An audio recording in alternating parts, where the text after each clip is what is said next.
যারা ক্রিকেট খেলা পছন্দ করেন, যে ক্রিকেটের আপডেট রাখেন, তাদের জন্য বলছি আজকে বাংলাদেশ আর ভার্সাস পাকিস্তানের 2 ম্যাচ টেস্ট সিরিজের সেকেন্ড টেস্ট আছে। খেলা অলরেডি শুরু হয়ে গেছে। বাংলাদেশ প্রথমে ব্যাট করছে এবং দিনের প্রথম ওভারের দ্বিতীয় বলেই মাহমুদ হাসান জয় ফেরত গেছে। এই মুহূর্তে 3 ওভারে খেলা রানিং, রান 7 রানে 1 উইকেট হারিয়েছে বাংলাদেশের আজকে 2টো চেঞ্জ হয়েছে। সাদমান ইসলামের বদলে তানজিম সাকিব হয়েছে,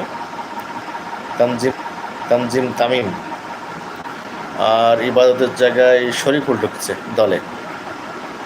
পাশাপাশি পাকিস্তানের স্কোয়াডেও মোট 3টে পরিবর্তন আছে।